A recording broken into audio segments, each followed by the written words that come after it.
সেখানে মানে মসজিদে নববী থেকে প্রায় 3 কিলোমিটার দূরে একটা মসজিদ আছে যার নাম মসজিদে কোবা।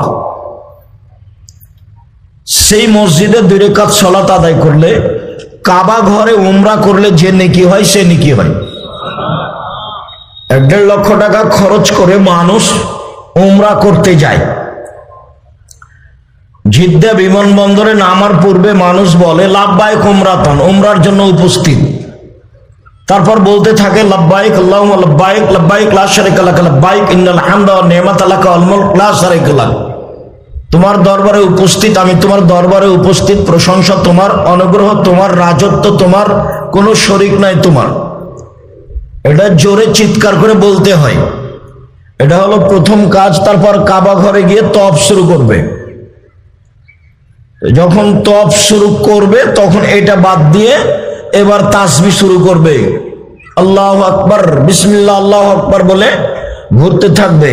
যখন রুকনে ইয়ামানিতে আসবে এই কোনায়, তখন বলবে রব্বানা আতিনা ফিদ দুনিয়া হাসানাতাও ওয়া ফিল আখিরাতি হাসানাতাও ওয়া কিনা আযাবান নার। ওদিকতে ওই পর্যন্ত গেলে সব পাপ ক্ষমা হবে বলে রাসূল সাল্লাল্লাহু আলাইহি সাল্লাম ঘোষণা দিয়েছেন। তাতে তিনি বলেছেন তওয়াফ করার সময় একবার পা উঠালে একটা নেকি লিখা হয় আর একটা পাপ মিটে যায়, নামালে একটা লিখা হয় আর একটা মিটে যায়। তো 7 বার ঘুরলে কত নেকি হয়? তো 7 বার যখন ঘোরা হয় তখন 2 রাকাত সালাত আদায় করতে হয়, তার নাম তওয়াফের সালাত। এবার সাফা পাহাড়ে উঠতে হয়। পাহাড় তো তেমন বোঝা যায় না, সাফা পাহাড়ের দিকে যাওয়া হয়। যাওয়ার সময়তে বলা হয় ইন্না সাফা ওয়াল মারওয়াতা মিন শাআইরিল্লাহ আবদাউ বিমা বাদা আল্লাহ। আল্লাহর চিহ্ন সাফা মারওয়া। আল্লাহ যেভাবে শুরু করেছেন আমিও করলাম। উঠে কাবা ঘরের দিকে মুখ করে লা ইলাহা ইল্লাল্লাহু ওয়াহদাহু লা শারীকা লাহু লাহুল মুলকু ওয়া লাহুল হামদু ওয়া হুয়া আলা কুল্লি শাইইন কাদির আর তাসবিহ তাহলিল হাত তুলে দোয়া দীর্ঘ সময় ধরে। তারপর এখান থেকে মারওয়া যেতে হয়, মারওয়া থেকে এইভাবে হাত তুলে দোয়া করতে হয়। 1, আবার সাফা এ হলো 2, আবার মারওয়া এ হলো 3, আবার সাফা এ হলো 4, আবার সাফা এ হলো 5, আবার মারওয়া সাফা এ হলো 6। সববারই হাত তুলে দোয়া করতে হবে। তাহলে এখানে 3 বার, এখানে 3 বার, হলো 6 বার। এবার যখন মারওয়া গেলাম তখন আমার সাইজ শেষ হয়ে গেল। এখন মাথার চুল ছোট করব, তার মানে উমরা শেষ। নির্ধারিত স্থানে অনির্ধারিত সময়ে এক বিশেষ পদ্ধতিতে ইবাদত করার নাম উমরা। উমরার আবিধানিক অর্থ হলো জিয়ারত করা, সাক্ষাৎ করা। শরীয়তের পরিভাষায় অনির্ধারিত সময়ে, যে কোনো সময়ে এক বিশেষ পদ্ধতিতে এক বিশেষ নিয়মে ইবাদত করার নাম উমরা। আর হজ হচ্ছে নির্ধারিত সময়ে নির্ধারিত নিয়মে, নির্ধারিত সময়ে নির্ধারিত নিয়মে, নির্ধারিত সময়ে নির্ধারিত সময়ে এক বিশেষ পদ্ধতিতে ইবাদত করার নাম হলো হজ। তো কাবা ঘরে উমরা করলে যত নেকি হয়, কোবা মসজিদে 2 রাকাত সালাত আদায় করলে তত নেকি হয় বলে মুহাম্মদ সাল্লাল্লাহু আলাইহি সাল্লাম ঘোষণা দিয়েছেন। আল্লাহ তাআলা বলেন কোবাতে কতগুলি লোক আছে যারা পবিত্রতা অর্জন করে, আল্লাহ তাদের ভালোবাসেন। তা আল্লাহ যখন এভাবে বললেন তখন আমাদের নবী মুহাম্মদ সাল্লাল্লাহু আলাইহি সাল্লাম বললেন, ও কোবাবাসী, তোমরা কি পবিত্রতা অর্জন করো গো? আল্লাহ কেন তোমাদের প্রশংসা করছেন? বলো তো তোমরা কি পবিত্রতা অর্জন করো? যেটা আল্লাহ বলছেন আমি এটা বুঝলাম না, বলো তো। আমরা তো তেমন কিছু করি না, তবে পেশাব পায়খানার পরে পানি দিয়ে পবিত্রতা অর্জন করি 1। 2, ফরজ গোসল আমরা পানি দিয়ে গোসল করে পবিত্রতা অর্জন করি। 3, আমরা ওযু করি পানি দিয়ে, পানি দিয়ে ওযু করে সালাত আদায় করি। সাধারণত তায়াম্মুম করে করি না। ও আচ্ছা আচ্ছা আচ্ছা, এই জন্যই আল্লাহ তোমাদের পবিত্রতার প্রশংসা করছেন। 1, পেশাব পায়খানার পরে তোমরা পানি দিয়ে পবিত্রতা অর্জন করো, ভালো কথা তো। 2, ফরজ গোসলের পবিত্রতা অর্জন করো পানি দিয়ে, ভালো কথা তো। 3, পানি দিয়ে ওযু করে সালাত আদায় করো, খুব ভালো কথা। তো ভালো, এটা হয়ে গেল। তো ভারত বাংলাদেশ পাকিস্তানের লোকেরা বুঝলো নে আল্লাহ ওই লোকের পবিত্রতা প্রশংসা করেছেন যে লোক পেশাবের পরে ঢের টিস্যু পেপার নিয়ে 40 কদম হাঁটে, পায়ের উপরে পা উঠায়, খক খক করে হাসে, তাদের আল্লাহ প্রশংসা করেছেন। এ কথা ভারত বাংলাদেশ পাকিস্তানের এক শ্রেণীর লোক বলল, যা নবী বলেননি। নবী বললেন, ও কোবাবাসী, তোমরা কি করো গো যে আল্লাহ তোমাদের প্রশংসা করেন? কি আমল করো তোমরা? আমরা তো তেমন কিছু দেখি না, তবে পেশাব পায়খানার পরে পানি দিয়ে পবিত্রতা অর্জন করি, হ্যাঁ এইটা, আর ফরজ গোসল পানি দিয়ে করি, হ্যাঁ, আর পানি দিয়ে ওযু করি, ঠিক এইটাই আল্লাহ তোমাদের প্রশংসা করেছেন। তাই এইভাবে পানি দিয়ে পবিত্রতা অর্জন করলে আল্লাহ তাদেরকে বলেছেন, তোমরা খুব ভালো, তোমরা খুব ভালো, আমি তোমাদের পছন্দ করি। এখন ভারত বাংলাদেশ পাকিস্তানের এক শ্রেণীর লোক বুঝলো, আরে না না, এইভাবে নয়, প্রশংসা মানে হলো এই পেশাব করার পরে ঢেল টিস্যু পেপার নিয়ে 40 কদম হাঁটতে হবে, পায়ের উপরে পা উঠাতে হবে, খক খক করে কাশতে হবে, তাহলে পবিত্রতা হবে। যদি তাই হয় তো মহিলা মানুষ, বেটি ছেলে কিভাবে 40 কদম হাঁটবে? যদি তাই হয় মহিলা মানুষ পেশাব করার পরে উঠে পায়ের উপরে পা কেমনে উঠাবে? তো মহিলা যদি এমন করে আপনাকে দেখে কেমন কেমন লাগে, তা আপনি যদি এমন করেন তাহলে মহিলা পুরুষ দেখে তাকে দেখতে কেমন কেমন লাগে? একই কথাই। ধর্ম পাগল হয়নি, ধর্ম একজনের কথা দিয়ে চলে, যার নাম মুহাম্মদ সাল্লাল্লাহু আলাইহি সাল্লাম। পৃথিবীর কোন মানুষের 5 পয়সা দাম নেই, 5 পয়সা। বড় হুজুর তো বহু দূরের কথা, পীর সাহেব তো বহু দূরের কথা। স্বয়ং উমর রাদিয়াল্লাহু তাআলা আনহু যদি কোনো কথা বলেন, সেটা যদি রাসূলের না হয় তাহলে তার বাতিল বলে গণ্য হবে।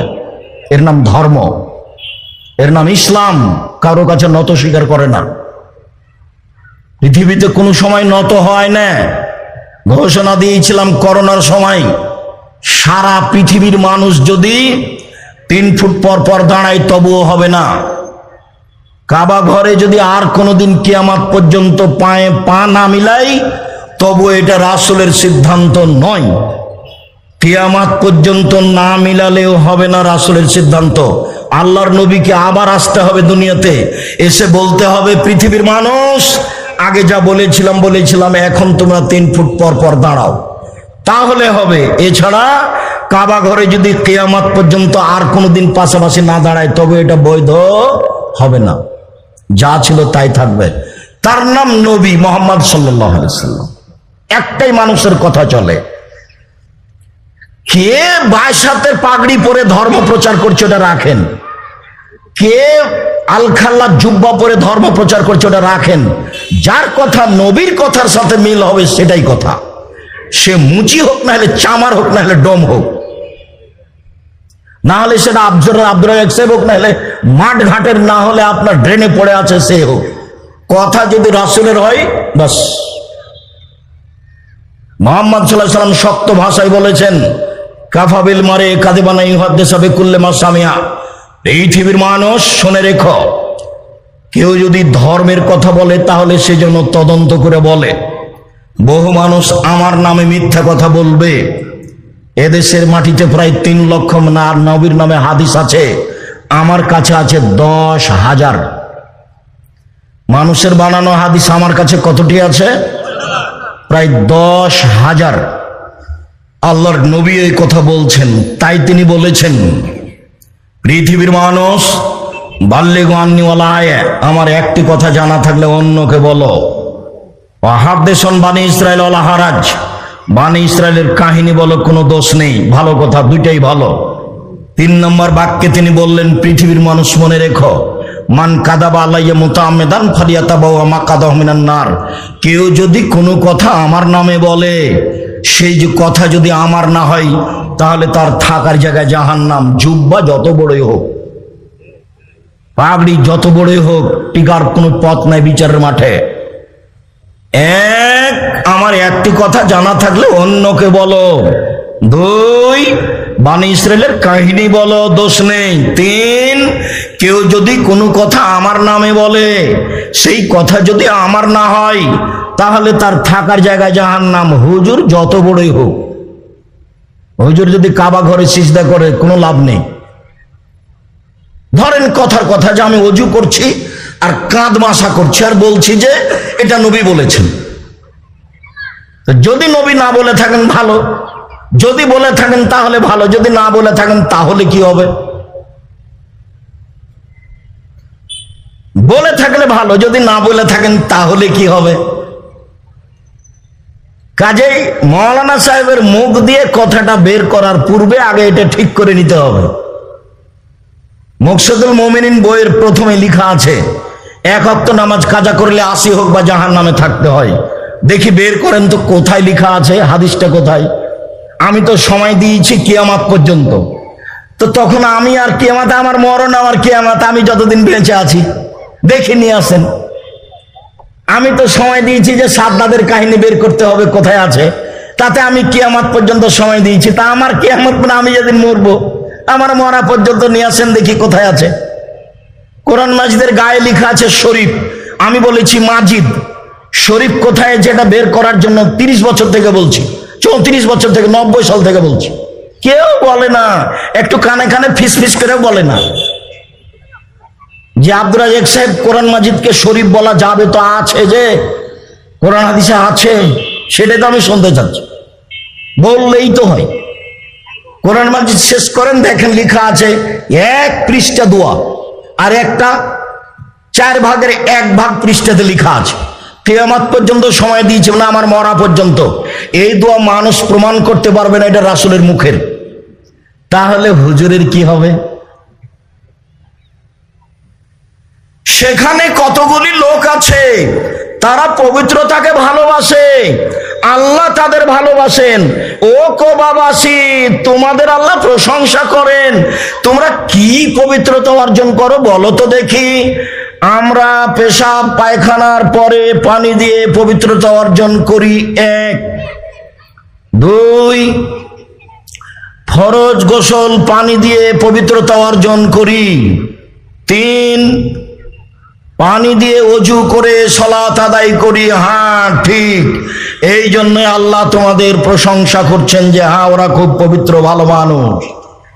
ভারত বাংলাদেশ পাকিস্তানের এক শ্রেণীর লোক বুঝে নিল আল্লাহ ওদের প্রশংসা করেছেন যারা পেশাবের পরে ঢেল টিস্যু পেপার নিয়ে 40 কদম হাঁটে, পায়ের উপরে পা মোঠায়, খক খক করে কাশে, তাদের প্রশংসা করেছেন। জাল হাদিস আছে, সময় ওটাই থাকলো, প্রমাণ করেন। একটা কথা আপনাকে বাঁচার জন্য বলে যাই, আপনার জন্য ভালো হবে। আপনি মনে করছেন এই যে পেশাব বের হলো, এই যে পেশাব বের হলো, তার জন্য তো হাঁটি। আপনি 40 ঘন্টা ঢেল নিয়ে থাকেন, টিস্যু পেপার নিয়ে থাকেন, আবার ফেলে দেন, এখনই মনে হয় এই যে পেশাব আসলো। কেন? আপনাকে শয়তান ধরেছে। শয়তানের কাজই এটা, শয়তানের কাজই এটা, খালি আপনাকে ধোকায় ফেলা, এই যে পেশাব, এই যে পেশাব। তাই তো আল্লাহ নবী বলছেন, এই সাবধান, যদি বায়ু আসে নামাজের মধ্যে তো সালাত ছেড়ে মসজিদ ছেড়ে যায়ও না, যতক্ষণ পর্যন্ত কানে স্পষ্ট বায়ুর শব্দ না পাবা, যতক্ষণ পর্যন্ত গন্ধ না পাবা। শয়তান পেশাব পায়খানা রাস্তায় খালি গুতা মারে, দে বলে এই যে পেশাব আসলো, এই যে পেশাব আসলো, এই যে বায়ু আসলো।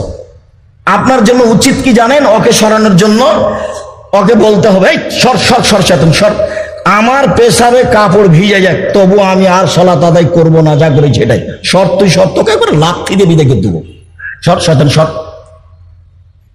আপনি 20 ঘন্টা, আপনি 10 মিনিট পরে পেয়ে ফেলেন, টিস্যু ফেলেন, আপনার অন্তরে জাগবে যে এ পেশাব আসলো মনে হয়, এ পেশাব আসলো মনে হয়। এখন তো শয়তান আপনাকে ঠগিয়ে দিয়েছে, আপনি তো বুঝতে পারেন না শয়তানের অবস্থা। আমার সময় লম্বা হয়ে গেল, দুঃখিত। ওর নাম ছিল ইবলিস। শয়তানের নাম কি ছিল? ইবলিস। এ ব্যাপারে বিস্তারিত দেখতে চাইলে আব্দুর রহিম আসছে কিনা বলতে পারছি না, আব্দুর রহিম বিন আব্দুর রাজ্জাক, ওর একটা তাফসির আলোচনা শুরু হচ্ছে ঢাকায় মিরপুরে, তো আউযুবিল্লাহি মিনাশ শাইতানির রাজিম, তো এরই ব্যাখ্যা চলছে, তখন আপনি বুঝতে পারবেন। ওর নাম ছিল ইবলিস। তো তো এখন আল্লাহ বললেন ইবলিস আদমকে মেনে নে। তখন ইবলিস বলছে বলেন কি, ও হলো মাটির তৈরি, আমি হলাম আগুনের তৈরি, আমি তাকে কেমনে মানি? তখন আল্লাহ বলছেন সর সর সর সর এখান থেকে, বিতাড়িত হ, সর। রাজিম মানে বিতাড়িত, ওকে পাথর দিয়ে তাড়িয়ে দেওয়া হয়েছে, পাথর দিয়ে পিঠে তাড়িয়ে দেওয়া হয়েছে। তখন ও বলছে আচ্ছা ঠিক আছে ঠিক আছে ঠিক আছে যাবো, আমার একটা দাবি শুনতে হবে, আমার একটা কথা মানতে হবে। বলো তো কি মানতে হবে? আমাকে কিয়ামত পর্যন্ত বেঁচে থাকার সুযোগ দিতে হবে। তখন আল্লাহ বললেন আচ্ছা ঠিক আছে তাই হলো, একটা সময় দিলাম তোমাকে। তখন যেমন সময় পেয়েছে তেমন বলছে, দেখেন ওর ঢং কেমন, সে বলার গতি কেমন, বলছে রব্বি, ও আমার প্রতিপালক, ইজ্জতে কা জালালে কা ইরতেফায়ে মাকানে কা, তোমার সম্মানের কসম, তোমার ইজ্জতের কসম, তোমার মর্যাদার কসম, লাউবিয়ানাল ইনসানা মাদামা তারাম ফি আসাদিহিম, আদমের ছেলেমেয়ের দেহে যতদিন পর্যন্ত শ্বাস থাকবে আমি তাকে ভ্রান্ত ভুল পথে নিয়ে যাবই যাবই যাবই, আমি ওকে পাপী করাবই করাবই করাবই, ওকে আমি পাপ করিয়ে ছাড়বো, আমি ওর দেহের রগের আগে যেতে পারি, ওর আমি পেশা